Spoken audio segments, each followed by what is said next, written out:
오케스트라의 또 아름다운 연주 또 감사를 드립니다. 우리 옆에 계신 분들하고 눈으로 한번 인사하겠습니다. 잘 오셨습니다. 예. 또 가정에서 가족끼리 모여 또 예배 드리시는 분들도 옆에 계신 분들하고 인사했으면 참 좋겠습니다. 우리가 금년 들어 전에 들어보지 못한 여러 가지 말들이 있는데 그 중에 코로나 블루라고 하는 말을 듣게 되었습니다. 전에 우리가 전혀 듣지 못했던 언어죠.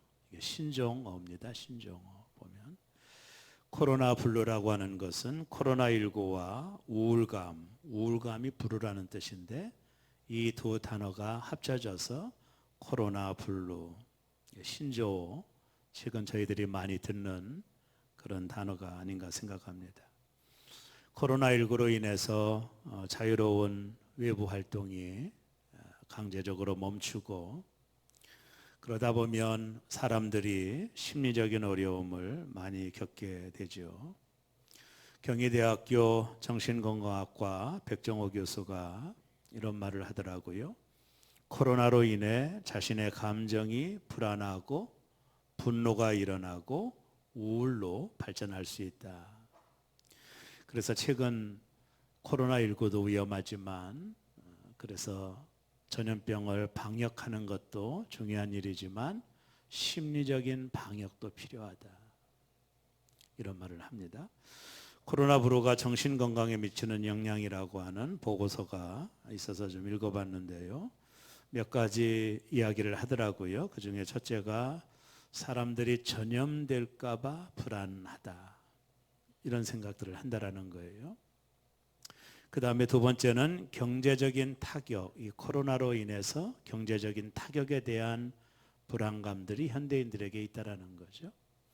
그 다음에 세 번째는 언론으로 인한 불안감, 신문과 뉴스, 인터넷에서 그냥 늘 코로나를 방송하니까 그 소리를 들은 많은 사람들이 불안해진다라는 거예요. 최근에 언론에 재미난 발표가 있었지 않습니까? 전 세계적으로 코로나19로 가장 불안한 나라가 대한민국이랍니다. 미국이나 서방 나라들은 하루에 확진자가 1000명, 어떤 지역은 10,000명도 된다고 그러죠. 가장 확진자가 적게 나오는 나라인데도 국민 불안감은 세계 1위라고 그러는 것.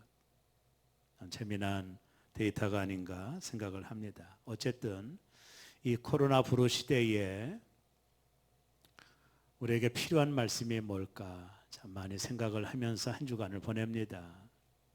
사람들이 마음이 불안하고 또 염려와 걱정이 많은 이 시대를 살아갈 때 우리에게 필요한 메시지가 뭘까를 묵상하다가 제가 이 로마서를 이제 큐티하면서 오늘 본문에 있는 말씀을 제가 읽게 되었습니다. 오늘 특별히 로마서 8장 37절 말씀이 나오는데요. 오늘 본문의 설교의 제목과도 같습니다. 우리 한번 큰 소리로 다 같이 한번 읽어보겠습니다. 우리가 넉넉히 이기느니라. 아멘이십니까? 다시 한번 할까요? 우리가 넉넉히 이기느니라. 조금 이긴다고 했나요? 넉넉히. 이 말씀이 우리에게 얼마나 확신처럼 들려옵니까? 살아계신 하나님 말씀이니까요. 너희가 넉넉히 이길 것이다. 제가 목회하면서 저를 바라보고 성도님들을 바라볼 때마다 늘 갖고 있는 생각 하나가 있습니다. 제가 늘 책상에도 적어놓고 필요한 수첩에도 적어놓는 말인데요. 이런 말입니다. 그리스도인은 완벽하지 않다. 다만 용서받았을 뿐이다. 이 말을 깊이 생각하면 많은 생각이 들어요. 그리스도인은 완벽하지 않다. 다만 용서받았을 뿐이다. 우리에게도 여전히 연약함이 있다라는, 구원받은 하나님의 자녀라도 연약함이 있다라는. 우리는 때로 사방으로 우겨쌈을 당할 때도 있어요. 또 답답한 일을 만나거나 또 박해를 받기도 하고, 그래서 성경은 저와 여러분을 질그릇이라고 말을 합니다. 저는 그 말이 우리의 실존을 표현하는 가장 정확한 말이라고 봐요. 여러분, 질그릇이 외부의 충격에도 얼마나 깨지기 쉬워요. 이게 인간의 연약함이죠. 그 말이 적당한 말이라고 표현합니다. 그러나 질그릇은 약하지만 우리가 알아야 될 게 있어요. 이 연약한 질그릇 속에 보배가 담겨져 있어요. 이건 역설이죠. 그 보배가 누구예요? 예수 그리스도예요. 우리는 깨어지기 쉬운 질그릇이지만 그 질그릇 속에 예수 그리스도라고 하는 보배가 담겨 있기 때문에 우리가 넉넉히 이긴다라고 말할 수 있는 거예요. 역설이죠. 우리 자체는 연약하지만 우리 안에 있는 예수 그리스도로 인하여, 예수님 때문에, 그 보배로우신 주님이 내 안에 계시기 때문에 우리는 깨어지기 쉬운 질그릇이라는 인간의 실존이 있음에도 불구하고 우리가 세상 속에서 넉넉히 이긴다라고 고백하고 있는 것입니다. 오늘 이 편지는 바울이 로마 교회 성도들에게 보낸 편지입니다. 그 당시 로마 교회 성도들이 처한 상황은 이와 같아요. 그 당시 네로 황제가 로마를 통치하고 있었죠. 모든 길은 로마로 통한다라고 할 정도로 부강한 나라입니다. 근데 로마의 도시에 불이 나요. 로마 대화재죠. 많은 사람들이 이 네로가 시를 좋아해서 자신의 시흥을 위해서 억지로 불을 질렀다라는 말도 사람들이 해요. 그러나 이 불이 나고 도시가 불바다가 되니 사람들의 여론이 심상치 않은 겁니다. 벌써 황제를 향한 좋지 않은 이야기들이 나오게 되죠. 그러다 보니까 이 네로가 이 분란 이 원인을 그리스도인이 불을 냈다라고 소문을 내요. 그 당시 소수의 그리스찬들이 이 네로가 낸 소문 때문에 엄청난 어려움을 겪게 돼요. 사람들이 잡혀 원형 경계장에 끌려가 사자밥이 되는 것은 다반수로 일어났습니다. 로마의 그 핍박 시대의 책을 읽어보면 어마어마해요. 성도들이 사람들의 관중이 돼요. 놀잇감이 됩니다. 그런 시대에 바울 사도가 로마 안에 있는 크리스찬들에게 이 편지를 쓰고 있는 거예요. 이건 정말로 절실한 편지였어요. 로마서 전체를 보면 참 재미난 이야기를 할 수 있는데요. 성경 전체가 66권이잖아요. 이 66권을 한 권으로 압축하면 어딜까? 로마서입니다. 로마서의 모든 복음이 담겨져 있습니다. 또 로마서를 한 장으로 압축하면 몇 장일까? 로마서 8장입니다. 로마서 8장을 또 몇 절로 요약하면 어딜까? 바로 오늘 본문이에요. 이 오늘 본문을 한 문장으로 말하면 어떻게 말할 수 있을까?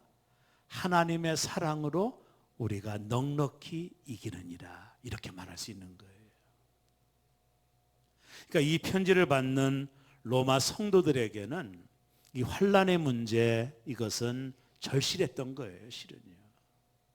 죽고 사는 문제가 걸려 있는 겁니다. 이런 성도들을 향하여 바울 사도가 편지를 쓰면서 하나님의 사랑으로 우리가 넉넉히 이길 수 있다라고 편지를 쓰고 있는 거예요. 그 당시 상황이나 오늘 이 시대의 상황을 비교하는 것은 큰 문제가 될 필요가 없다고 봐요. 오늘 우리가 살아가는 이 코로나 시대 속에서도 우리에게도 환난이 있잖아요. 어떤 목사님이 그런 얘기를 하는데 충격을 받았습니다. 서울에서 목사님들이 식사를 이렇게 하시는데 식사 기도를 하시잖아요. 그랬더니 옆에 있는 테이블에 있는 손님들이 주인을 부르더니 우리 다른 데로 장소를 옮겨달라고 말하더래요. 저 기독교인들을 피하고 싶다고. 이것이 오늘 우리 시대의 어려움이에요.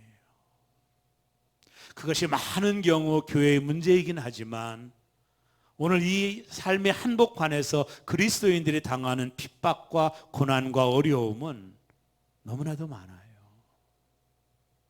그런 시대에 오늘 이 말씀은 우리에게 아주 중요한 메시지라고 봐요. 우리가 넉넉히 이기느니라.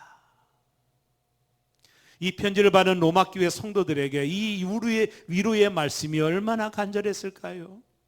얼마나 간절했을까요? 우리가 넉넉히 이기느니라.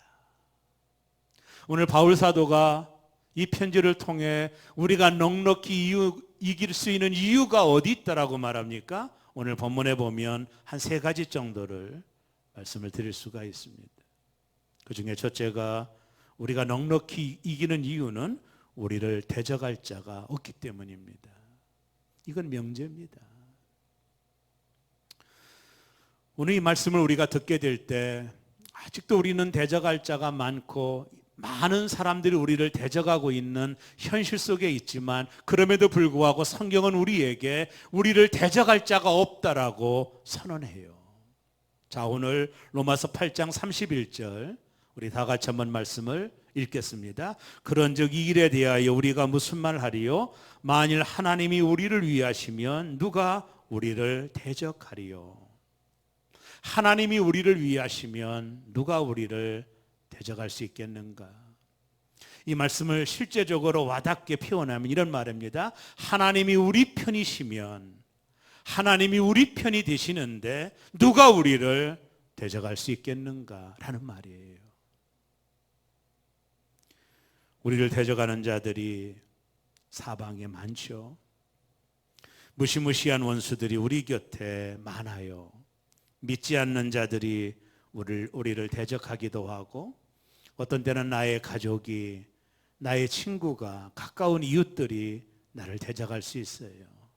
그 현실의 한복판에서 우리가 살아가지만 또 로마 황제로 인하여 핍박을 받는 로마 교회 성도들의 삶에서 그들이 살아가고 있었지만 바울 사도는 말합니다. 누가 우리를 대적하리요? 하나님이 우리를 위하시면, 하나님이 우리 편이시면 누가 우리를 대적할 수 있겠느냐라고 선언하고 있는 이 메시지는 오늘 우리 시대 우리에게도 힘과 용기를 주는 것입니다. 바울 사도가 왜 하나님께서 우리와 함께 하시면 우리를 대적할 수 있는 자가 없다라고 말했을까요? 그 원인이 어디 있다라고 말하나요?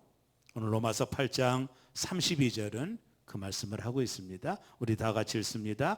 자기 아들을 아끼지 아니하시고 우리 모든 사람을 위하여 내주신 이가 어찌 그 아들과 함께 모든 것을 우리에게 주시지 아니하겠느냐. 하나밖에 없는 아들을 죽이시기까지 우리를 사랑하시는 하나님이 계시는데 감히 누가 우리를 대적할 수 있겠느냐는 거예요.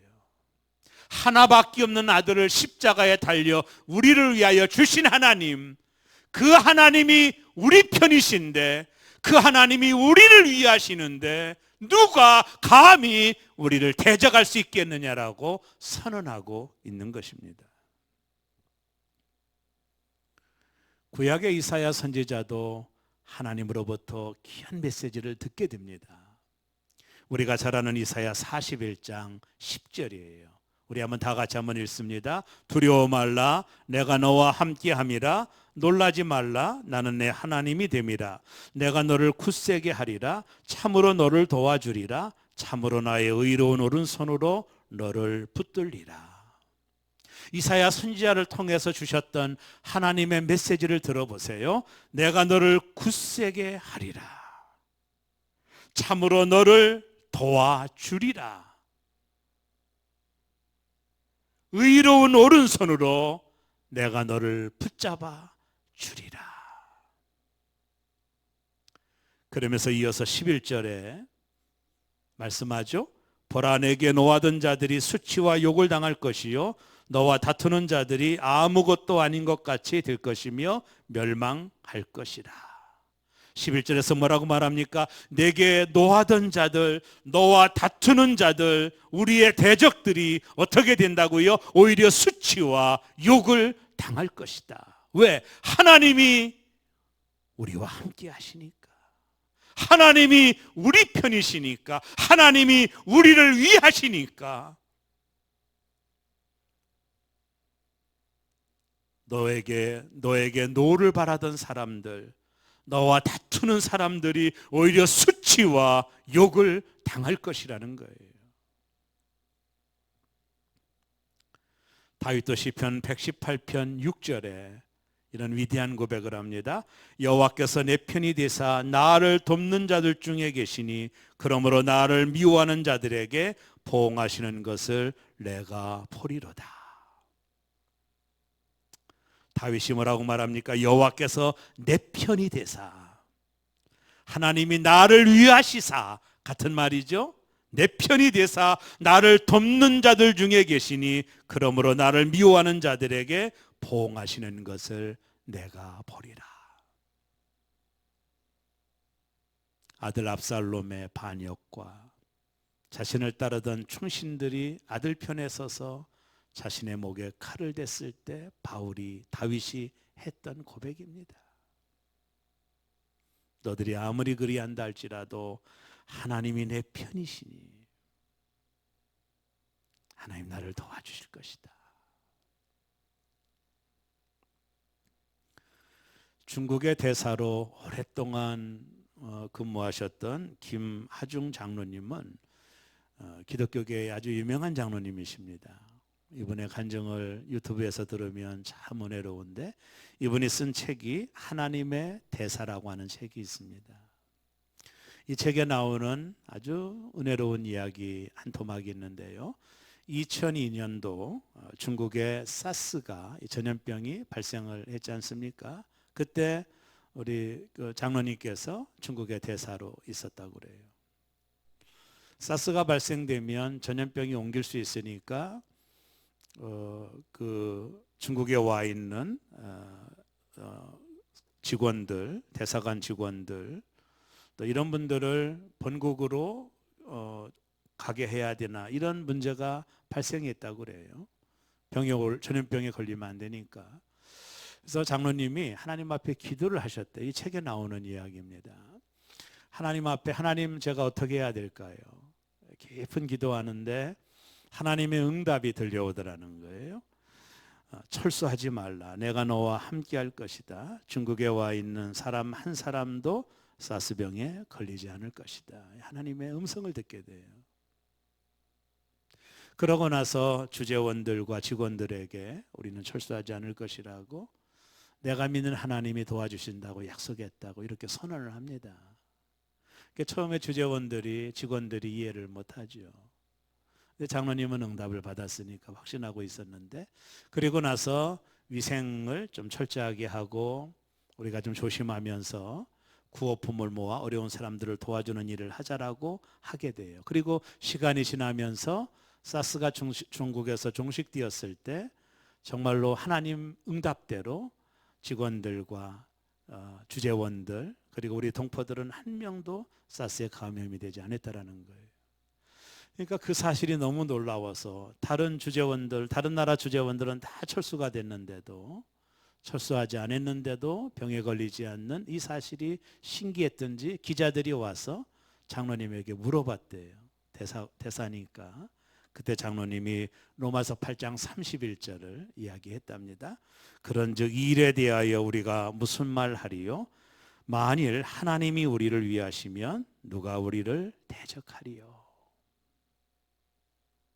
하나님이 우리를 위하시면 누가 우리를 대적하리요? 하나님이 우리 편이시라면 무엇이 두렵겠습니까?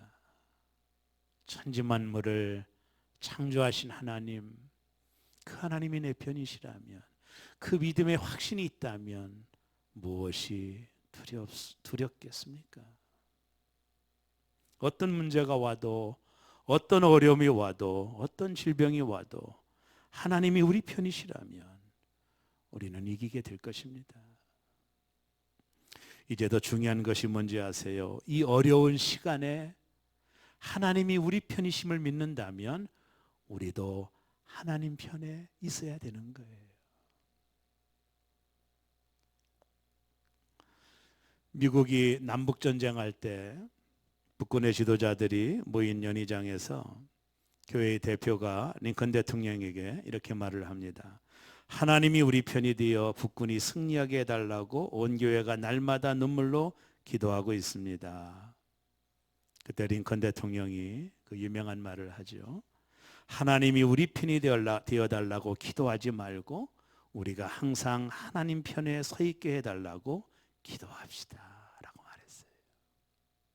하나님이 우리 편인 것은 확실하지만 더 중요한 것은 우리가 하나님 편에 서 있는 것 같아요. 이 어려운 시간들은 그런 것 같아요. 코로나로 인하여 이동이 어려워지고 또 제한 명령이 내리고 어려운 시간들을 보내잖아요. 밖에도 나갈 수 없으니 지금이야말로 하나님 편에 서는 좋은 시간들 아니겠어요?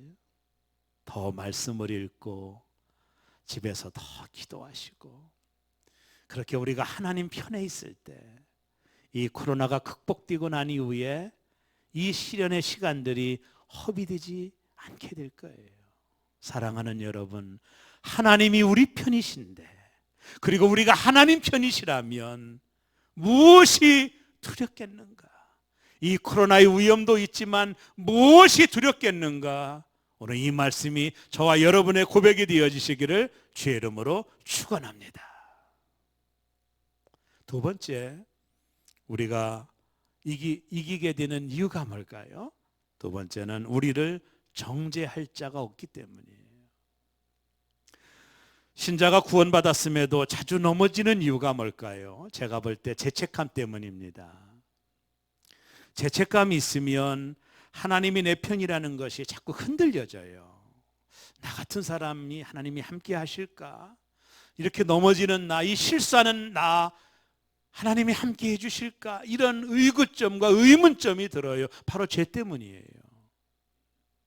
우리는 완전하지 않기 때문에 자주 넘어집니다. 그때마다 마귀가 우리를 정죄합니다. 네가 그러고도 구원받았어? 네가 그러고도 하나님 편이야? 네가 그러고도 신자야? 이런 마귀의 정죄가 있을 때마다 우리는 깊은 절망감에 빠지게 돼요. 죄 때문에 그래요. 그럴 때마다 우리 안에 죄책감이 더 나를 어렵게 만들고 고통스럽게 만듭니다. 그러나 꼭 기억하셔야 돼요. 우리를 정죄할 자가 이 땅에 그 누구도 없어요. 로마서 8장 33절 오늘 본문을 다 같이 한번 읽습니다. 누가 능히 하나님께서 택하신 자들을 고발하리요 의롭다 하신 이는 하나님이시니. 아멘이십니까? 하나님이 우리를 향하여 의롭다라고 말씀하시는 거예요. 예수 그리스도가 십자가에 우리의 죄를 담당하고 죽으심으로 우리의 모든 죄를 아들이 담당해 주셨음으로 인하여 그 아들을 영접하는 자를 향하여 하나님이 말씀합니다. 너는 이제 의로운 자가 되었느니라. 너의 죄는 없어졌느니라. 너는 영원토록 의로운 하나님의 아들이 되었느니라. 하나님이 선언하시는 거예요. 하나님이 우리를 의롭다라고 인정하시는데 누가 우리를 죄인이라고 정죄할 수 있겠습니까? 종교개혁을 일으켰던 마틴 루터가 어느 날 꿈을 꿨어요. 꿈을 꿨는데 마귀가 마틴 루터를 찾아온 거예요. 루터 앞에 종이 한 장을 놓고 마귀가 찾아온 거예요. 거기 종이를 보니 지금까지 마틴 루터가 지은 죄의 목록이 거기에 기록되어 있는 거예요. 루터가 얼마나 큰 실망감과 죄책감이 있었겠어요. 마귀가 말을 합니다. 너의 죄가 이렇게 많은데 무슨 종교개혁을 해? 너나 바르게 살아. 그때 루터가 오늘 본문의 말씀 항상 외우고 다니는 이 말씀을 선포합니다. 누가 능히 하나님께서 택하신 자들을 고발하리요 의롭다 하시는 이는 하나님이시니 누가 정죄하리요 사단아 떠나가라 하며 잉크병을 집어던졌어요. 그때 마귀가 도망가더라는 거예요.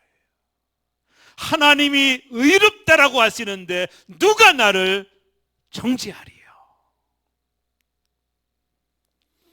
우리가 구원의 확신을 가지는 근거는 우리 자신이 아니라 하나님 때문입니다. 만약 우리 자신을 근거해서 구원의 확신을 가진 것이라면 우리는요 언제나 넘어져요. 구원의 근거는 하나님 자신 때문이에요. 하나님이 행하신 일이십니다. 우리는 그것을 값없는 은혜로 받은 것입니다.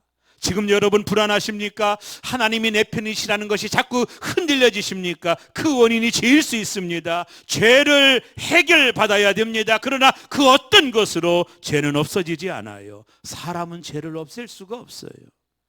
그래서 하나님께서 인간의 몸을 입고 이 땅에 오신 것입니다. 우리의 죄를 해결해 주시려고 십자가에 죽으시고 우리를 의롭게 하시려고 그분이 부활하신 거예요. 오늘 로마서 8장 34절에 말씀하죠.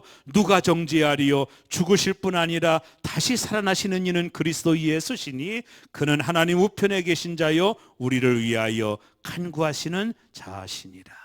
누가 우리를 정죄하리요? 우리 대신 십자가 지시고 부활하시고 하나님 우편에 계신 그 하나님이 우리가 죄 없음을 말씀하시느니라.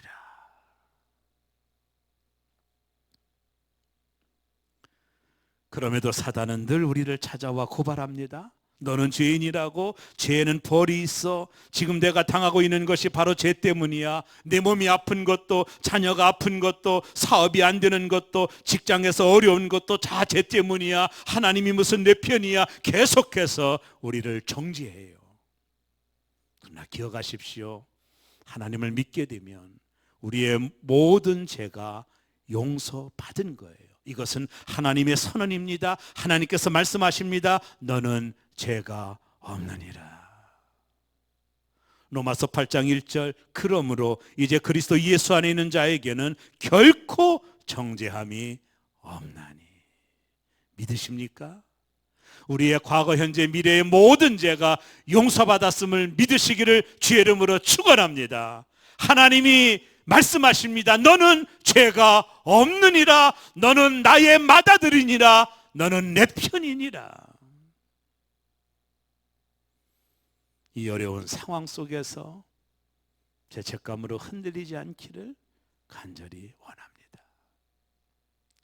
마지막 세 번째, 우리가 이길 수밖에 없는 이유는 우리를 하나님의 사랑에서 그 어떤 것도 끊을 수 없기 때문이에요. 우리가 이 땅을 사는 동안 우리를 위협하는 시험들이 오게 됩니다. 시험이 올 때 믿음이 좋은 사람도 흔들리죠. 왜? 우리는 연약하기 때문이에요. 그러나 꼭 기억하십시오. 그 어떤 것도 그리스도의 사랑에서 우리를 끊을 수 없습니다. 오늘 로마서 8장 35절 우리 한번 크게 읽겠습니다. 누가 우리를 그리스도의 사랑에서 끊으리요? 환난이나 곤고나 박해나 기근이나 적신이나 위험이나 칼이랴. 로마 교회 성도들이 당하고 있었던 어려움들을 언급하고 있는 거예요. 환난. 여러분 옛날 우리나라에 놀이개라는 게 있죠. 놀이개.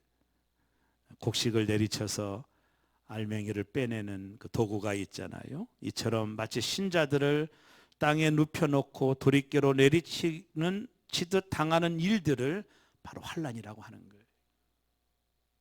또 하나 곤고, 이것은 정신적인 고통을 말하고, 핍박은 노골적인 박해를 말하고, 기근은 굶주림, 적신은 헐벗은 위험은 갑자기 벌어지는 일, 칼은 공격. 이 편지를 받는 로마 교회 성도들은 실제적으로 이런 일들을 당하고 있었던 것입니다. 네로 황제가 그리스도인들을 이처럼 어렵게 한 거예요. 예수를 믿는다라는 이유로 땅을 빼앗기고 농사를 못 짓게 만들고 그러므로 굶주림과 헐벗음을 경험했습니다. 또 육체적으로 그리고 정신적으로 영적으로 육신의 시련을 당했던 거예요. 바울은 그들에게 말합니다. 우리가 넉넉히 이기느니라. 37절을 보세요. 그러나 이 모든 일에 우리를 사랑하시는 이로 말미암아 우리가 넉넉히 이기느니라. 바울은 우리 힘으로 이긴다고 말하지 않아요. 우리의 믿음이 좋아서 이기겠다라고 말하지 않아요. 우리가 넉넉히 이기는 이유는 우리를 사랑하시는 예수님 때문입니다. 그 사랑으로 우리가 넉넉히 이기느니라. 한 목사님이 목회에 번아웃이 되어서 잠깐 내려놓고 시골로 낙향을 하셨대요. 근데 시골에 갔더니 한 그 농부의 농장을 지나가고 있었는데 풍량개가 바람에 부는 대로 움직이고 있는 것을 보게 돼요. 근데 풍량개 밑에 뭐라고 써 있느냐면 God is love, 하나님은 사랑이십니다 라고 써 있는 거예요. 그러니까 목사님이 이해가 되지 않잖아요. 하나님의 사랑이 풍량개처럼 왔다 갔다 하나? 이해가 안 돼서 농부를 찾아가서 물어봤대요. 하나님의 사랑이 이렇게 변화무쌍하냐고. 그랬더니 농부가 그런 뜻이 아닙니다. 바람이 어떤 방향으로 불더라도 하나님의 사랑은 여전하다라는 뜻입니다. 이때 이 목사님이 큰 감동을 받은 거예요. 하나님의 사랑은 여전하다. 이 말에 감동을 받고 다시 용기를 얻어 목회 현장에 돌아왔다라는 이야기를 본 적이 있습니다. 그때부터 이 목사님은 하나님의 사랑은 변함이 없다라는 말씀을 선포했다라는 겁니다. 우리가 때때로 어려운 일을 만납니다. 지금 이 코로나는 우리를 어렵게 합니다. 그러나 꼭 기억하십시오. 하나님의 사랑은 변함이 없으십니다. 그 하나님의 사랑에서 우리를 끌을 수 있는 것은 존재하지 않습니다. 환난이나 기근이나 적신이나 위험이나 칼이나 어떤 것도 하나님의 사랑에서 우리를 끊을 수 없음을 믿으시기를 주의 이름으로 축원합니다. 코로나19로 인해 여러분 어려우시죠? 장사하시는 분들, 사업하는 분들도 많이 어려우실 거예요. 우리 새롬교회도 제가 부임하고 나서 가장 어려운 재정적인 어려움을 당하고 있네요. 코로나 이후 또 헌금이 많이 없다 보니까 좀 많이 어려운데요. 이번 주는 간사님이 지출할 돈이 없을 것 같다고 이렇게 보고를 하더라고요. 매달 지출해야 되는 국내 선교비, 해외 선교비, 교회 유지비, 인건비 등은 매달 지출돼야 되는 고정적인 지출비인데 최근 코로나로 인해서 좀 교회가 재정적인 어려움이 좀 있네요.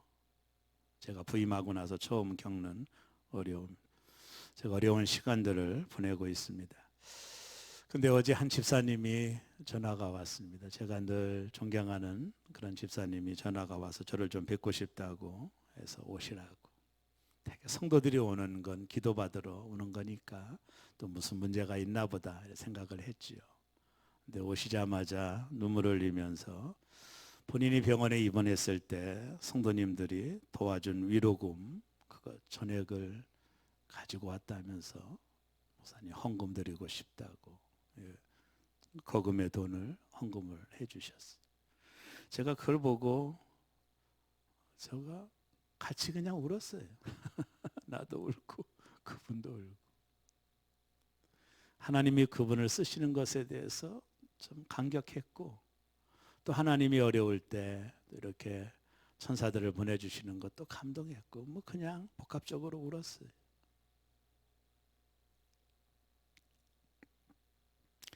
우리가 어떤 환난이나 핍박을 당해도 그리고 어떤 어려움이 있어도 늘 변함이 없는 것은 하나님의 사랑은 변하지 않는다는 거예요.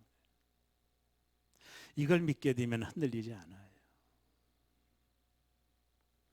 우리는 넉넉히 이길 수 있어요. 저는요 목회 어려움을 당할 때마다 항상 겨울나무를 생각해요. 겨울나무. 여러분, 혹독한 겨울을 보내는 겨울나무들을 보세요. 겨울나무가 다 죽은 것 같죠? 죽은 게 아니에요. 버티고 있는 거예요. 따뜻한 봄을 기다리고 있는 거예요. 그 차가운 바람, 차가운 눈을 끝까지 견디며 버티는 거예요. 죽은 게 아니에요. 따뜻한 봄을 기다리고 있는 거예요. 여러분, 활조식충이라는 말을 아세요? 활조식충, 한자어인데요. 살았으면 새가 벌레를 먹지만 죽으면 벌레가 새를 먹는다 하는 유명한 말입니다. 핵심은 생명이라는 거죠. 생명이 있으면 벌레는 새의 밥이 되지만, 그러나 새가 죽으면 오히려 새가 벌레의 밥이 된다라는 아주 유명한 얘기. 우리 안에 예수 생명이 있다면 아무리 어려워도 우리 이길 수 있는 거예요. 우리 안에 보배로 오신 예수 생명이 있다면 우리는 죽은 게 아니에요. 우리는 어떤 환난과 어떤 어려움이 와도 우리는 반드시 이길 수 있는 거예요. 오늘 로마서 8장 38절과 39절에서 바울이 마지막으로 아주 소리 높여 외치고 있어요. 우리 다 같이 한번 큰 소리로 이 말씀을 좀 읽겠습니다. 내가 확신하노니 사망이나 생명이나 천사들이나 권세자들이나 현재일이나 장래일이나 능력이나 높음이나 깊음이나 다른 어떤 피조물이라도 우리를 우리 주 그리스도 예수 안에 있는 하나님의 사랑에서 끊을 수 없으리라. 아멘이십니까? 내가 확신하노니 어떤 것에서 어떤 것이 하나님의 사랑에서 우리를 끊을 수 없느니라. 여전히 하나님은 나를 사랑하시고 나와 함께 하시고 이 어려운 시기를 우리 모두 다 보내고 있지만, 그러나 하나님의 사랑이 그 어떤 것에서 우리를 끊을 수 없다, 내가 확신한다라고 바울이 고백을 하고 있습니다. 이 편지를 받는 로마교회 성도들이 얼마나 기뻤을까요? 그리고 이 말씀을 듣는 우리에게도 얼마나 기쁨으로 다가옵니까? 내가 확신한다, 내가 확신한다. 하나님의 사랑에서 그 무엇도 나를 끊을 수 없느니라. 사랑하는 성도 여러분, 우리는요 연약합니다.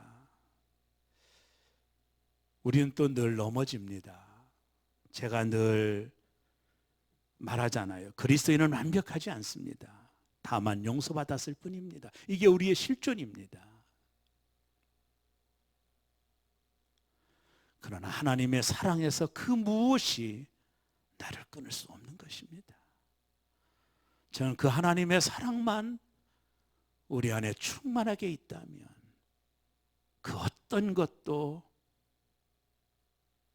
우리를 넘어뜨릴 수 없다라는, 그것을 확신한다라고 바울 사도가 전해주고 있는 것입니다.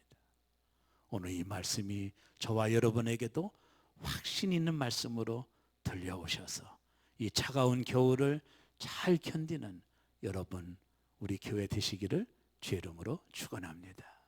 기도하겠습니다.